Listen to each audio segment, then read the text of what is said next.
नमस्कार, मेरा नाम है अक्षय डोंगरे और इस वक्त मैं मौजूद हूँ एक बेहद खास शिप के, बेहद खास जहाज़ के डेक पर। जी हाँ, मैं मौजूद हूँ आईएनएस विक्रांत के डेक पर, जो भारत का पहला made in India aircraft carrier है और ये समुद्र में भारत के तटों की, भारत की रक्षा करेगा। और जिस तरह से खतरा, चाहे वो चीन हो या पाकिस्तान से बढ़ता जा रहा है, उससे सुरक्षा दिलाने में एक बेहद महत्वपूर्ण किरदार निभाएगा।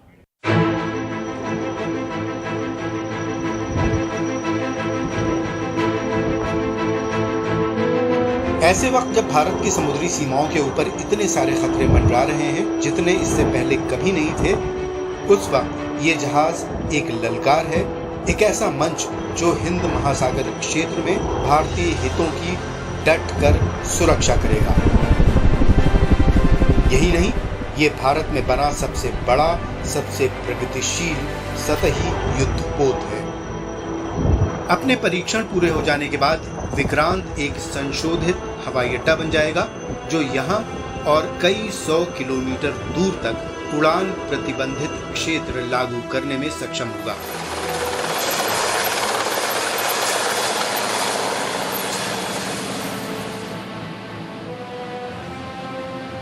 ये जहाज भारतीय युद्ध समूह का केंद्र होगा, जिसके इर्द गिर्द पनडुब्बियां और लड़ाकू जहाज रहेंगे।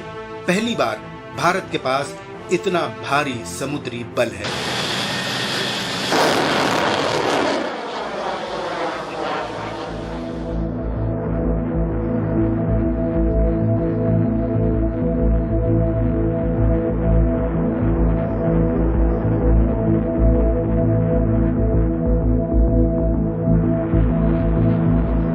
यह है पहला विक्रांत जिसने 1971 की जंग लड़ी।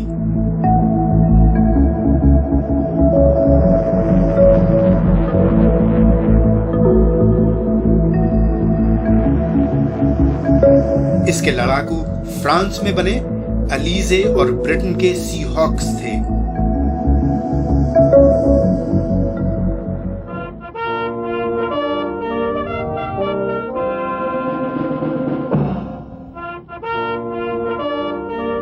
विक्रांत के डिकमीशन होने के 25 साल बाद हम उसी पुराने जहाज पर थे। अब भारत के पास नया विक्रांत है, उसी ऐतिहासिक पेनेंट या पताका नंबर R11 के साथ। I must really actually salute our predecessors who actually planned the growth of the Navy. And the requirement of 3 aircraft carriers appears in the first plan of the force level structuring of the Indian Navy post-independence. There is no doubt in my mind that we require 3 aircraft carriers, one on each seaboard, the west and the east, with the third aircraft, if not available, under maintenance. And it would necessarily be required to protect our maritime interest in the vast expanses of the Indian Ocean region, which span almost about 27 million square nautical miles.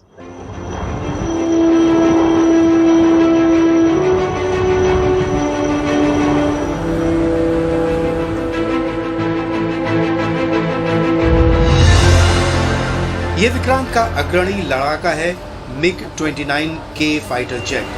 Vikrant को design इसी jet को ध्यान में रखकर किया गया है।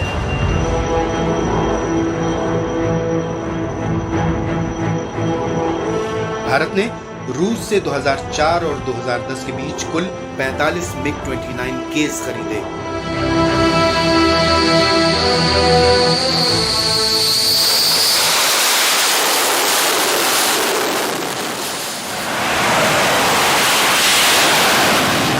ये आईएनएस विक्रमादित्य से अब भी उड़ानें भरते हैं।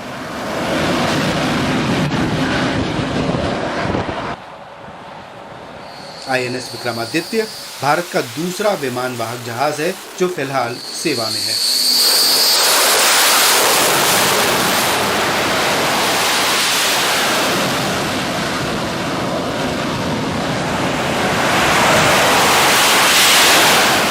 कुछ ही महीनों में मिग के समुद्री परीक्षण होंगे और उनके खत्म होते ही वो विक्रांत पर तैनात हो जाएंगे। इस वक्त आईएनएस विक्रांत के ऊपर मेरे पीछे जो विमान खड़ा है वो है MiG-29K। भारत में केवल एक ऐसा यही विमान है जिसे कैरियर के ऊपर से इस्तेमाल किया जा सकता है, जिसका टेक ऑफ या फिर लैंडिंग मतलब पूरा ऑपरेशन एयरक्राफ्ट कैरियर के ऊपर हो सकता है, चाहे वो आईएनएस विक्रमादित्य हो या फिर आईएनएस विक्रांत। और आने वाले समय में किस तरह से सरकार एक नया, ज़्यादा मॉडर्न, ज़्यादा आधुनिक विमान खरीदेगी या फिर अपने ही विमान जो हमारे पास है, चाहे वो तेजस हो या फिर कोई और जो टेड बीएफ की बात की जा रही है वो विमान हो, उन्हें इंडक्ट किया जाएगा, इसके ऊपर अभी भी सवाल खड़ा है।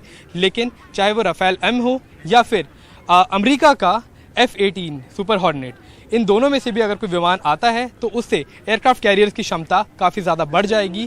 क्षमता में अगर हम बात करें तो उसमें काफ़ी ज़्यादा बढ़ोतरी हो जाएगी।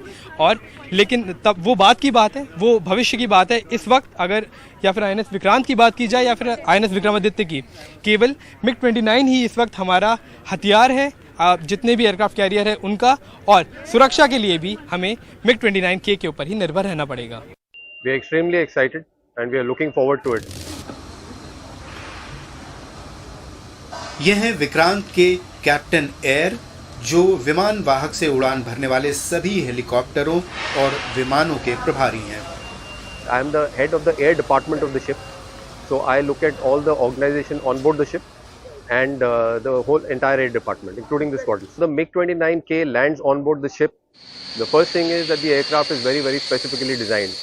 So it's not an Air Force aircraft that is just modified and you can put it on deck. It's a very, very specialized aircraft.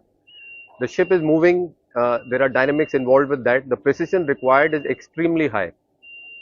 Just to give you an example, an error of 1 meter causes a difference of about 15 meters in the landing point. And the error margin available is very, very small. We have to be within a few meters of the landing spot, otherwise we don't get a wire. So these are the things that make it extremely challenging, and especially on board this ship, the MiG-29K is a large aircraft. It has been designed by the Russians. It is quite challenging to land the aircraft on this deck. Night is a completely different ball game. It becomes much more exciting. You don't see anything until you get really in close. Even in close, you don't really see anything. One is looking at a light, the alignment of the aircraft with the ship, and his speed, and the landing just somehow happens. Nobody really understands how it really happens. So it's just an event which happens in between when all these things are going on.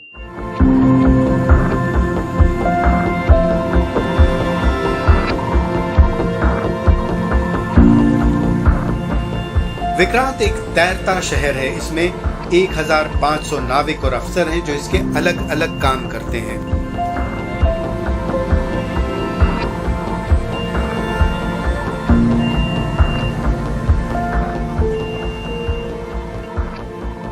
इन सबको साथ रखते हुए विक्रांत को इस हालत में रखने की जिम्मेदारी कॉमोडोर विद्याधर हरके की है कि जब जरूरत पड़े तो जहाज जंग में जाने के लिए तैयार हों। When I was here a few months back, Vikrant had just gone for a first set of sea trials. Now, several months later, the ship is ready to be commissioned. Joining us, a very special guest, the commanding officer of Vikrant, Commodore Harike. Wonderful day ahead for you when the ship gets commissioned. The preparation over the last few months must be incredibly intense. Tell us about that. Vishnu, as you would remember, last time you had come, that was the first sortie, and in a way that was a milestone that nobody had thought that we would be able to achieve. 22 plus touchdowns, achieving full power trial.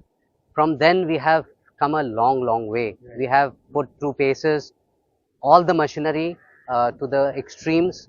We have seen trials where the ship did extreme maneuvers. All the systems, equipment have been put in through the various requirements of acceptance in varying sea conditions, temperatures and environmental conditions. And more or less, as you can see, that we have done 5 sea sorties of extended duration, more than 5 days each of them, and few extending more than 8 days. So that in itself speaks a lot of our preparedness with respect to the upcoming sorties and integration with the fleet that we intend to undertake.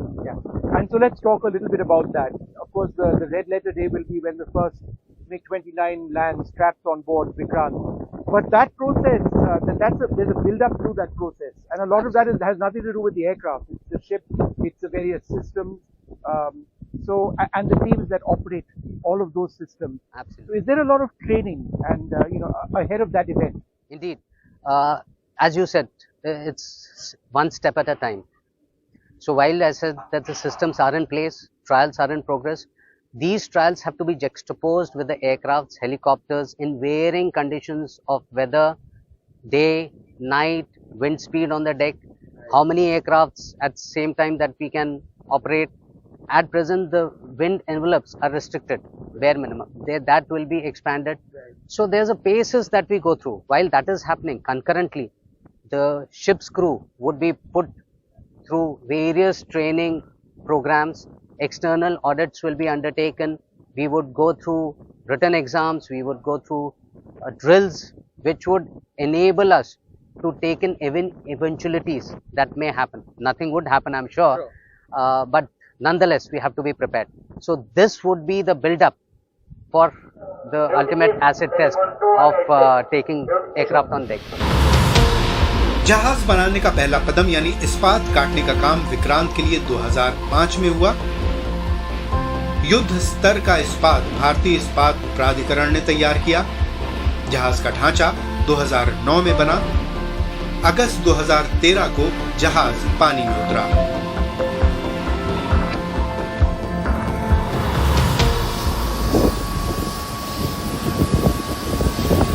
और अब विक्रांत लगभग पूरी तरह तैयार है। कुछ बचा है तो वो है सतह से हवा में मार करने वाली इस्राएली मिसाइलें, जो अगले साल इस्राएली रेडार MF स्टार के साथ लगाई जाएंगी। विक्रांत 262 मीटर लंबा और 62 मीटर चौड़ा है। पूरी तरह चालू होने पर 43,000 टन का विस्थापन होगा। 28 नॉट्स या 51 किलोमीटर प्रति घंटे की अधिकतम रफ्तार से ये तैर सकता है। इसकी सहनशीलता 7,500 समुद्री मील या 13,890 किलोमीटर है। जहाज में 2,200 कक्ष हैं।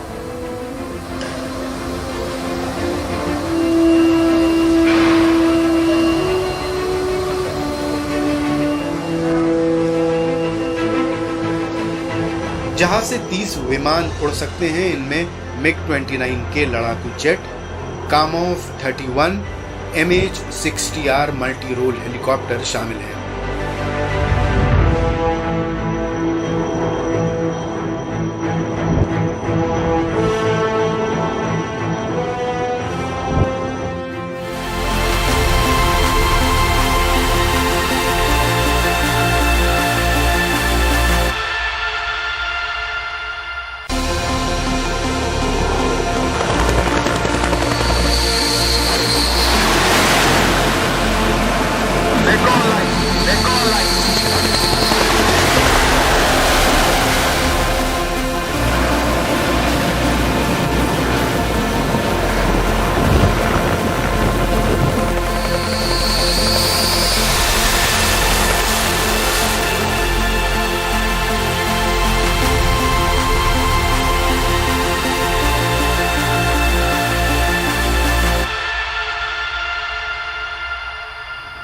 आईएनएस विक्रांत में न सिर्फ बिस्तर हैं जो मरीजों के काम आ सकते हैं, अस्पताल के एक तरह से बिस्तर की तरह सुविधा यहाँ पर है, बल्कि सीटी स्कैन और इंटेंसिव केयर यूनिट की भी यहाँ पर सुविधा पूरी तरह से मौजूद है।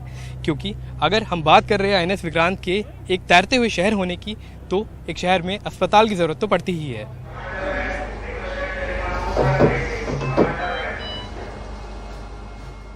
अत्याधुनिक प्रणालियों से लैस जैसे ये अस्पताल, जहां जटिल ऑपरेशन तक किए जा सकते हैं।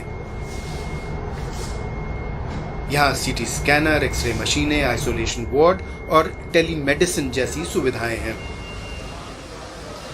इस तरह का जहाज चलाने के मायने हैं जैसे बिजली घर चलाना। There's approximately 2,400 kilometers of cabling here, and if you are to count, if you are to find out as to how much that actually is, from Delhi to Kochi, if you see the air distance, that is 2,400 kilometers. So if you lay all the cable in a single line, probably from Delhi to Kochi you will reach. I'm primarily responsible for the maintenance of power generation and distribution systems, the weapon systems and the sensors on board. We are lucky that almost 76% of our equipment are indigenous, which helps us a lot and which will help the ship a lot, the carrier a lot in the future, since we'll have in-house support, the maintenance support available within the country. Things like the communication suite, the power distribution system, lighting system are all indigenous. and we will have indigenous support in years to come. Pankaj Srivas PORP Gangway. Pankaj Srivas PORP. और ये वो जगह है जहां जहाज के 1500 कर्मियों के लिए खाना पकता है। ये आसान काम नहीं है। विक्रांत के समंदर में जाने से पहले ही फलों से लेकर गोश्त और सब्जियां सभी कुछ लेकर रखना पड़ता है। This galley is on the forward part. There is one more galley in the aft part, another galley on the second day. Now we prepare 4,000 to 5,000 meals per day. Wow. We have new equipment, chapati making machine, dosa making machine, and combi steamers oven. So we generate 6,000 chapatis per meal by using these chapati making machines, and 1,800 idlis by using the combi steamers. That's amazing. Per 1 hour. Vikrant जब अपने mission पर हो तो सब कुछ ठीक ठाक चलता रहे, ये देखने की जिम्मेदारी है उप कार्यकारी अधिकारी की। This is essentially a township. Right. So the first requirement for the township is to run, Right. to make the essential things so Right. that we can be battle ready at all times. Right. So yes, I am the one who has been entrusted with coordinating Right. while the entire ship works together. Right. So I look after the planning part where we plan the events in advance so that we can de-conflict Right. if there are too many important things are happening at the same time, so that we can ensure safety Right. at all times. The best of them has been handpicked Right. to be the part of this prestigious project, Right. which is the nation's dream. Right. So I've got the best crew that you can Right. think of. Right. So they are excellent. Secondly, this answers your discipline part. All are disciplined, but yes, it's a stress environment, and there are tendencies at times when we have to deal with it, but then organizational measures are there. So we have a very self-disciplined, motivated, and an inspired crew who is working together to make this ship the nation's dream as we Yeah. are working towards.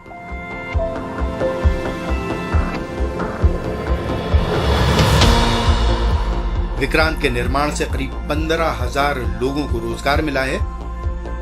Vikrant बनाने की परियोजना में कई बड़े औद्योगिक घराने शामिल हैं। साथ ही 100 से भी ज्यादा मंझौले और लघु उद्योग इसके पुर्जे बना रहे हैं।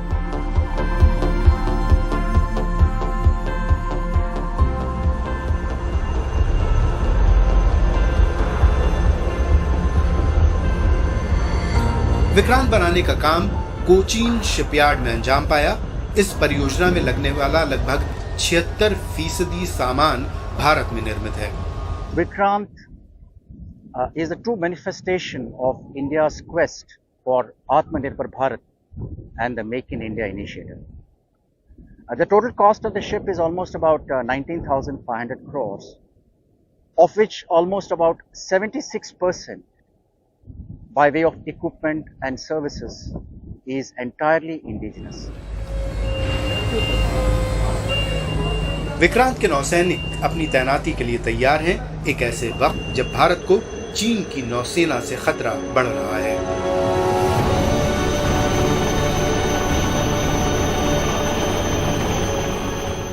भारत के लिए इस खतरे का सामना करने के मायने हैं कि उसे 3 विमान वाहक जहाजों की प्रतिबद्धता करनी होगी। विक्रांत के साथ उसके पास 2 तो हो ही जाएंगे। हालांकि रूस में बना आईएनएस विक्रमादित्य उतना भरोसेमंद नहीं है जितनी नौसेना को उम्मीद थी।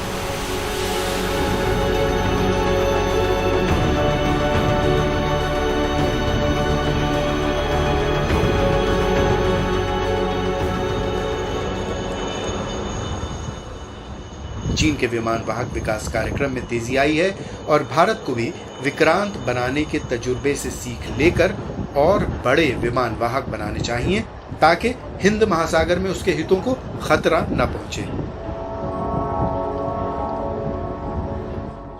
भारत का समुद्री तट करीब 7,500 किलोमीटर है।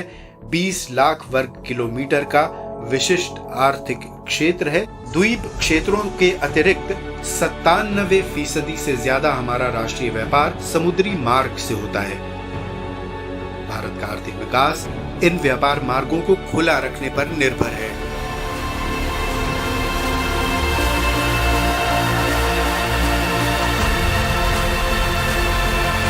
विक्रांत की इन योजनाओं में अहम भूमिका है।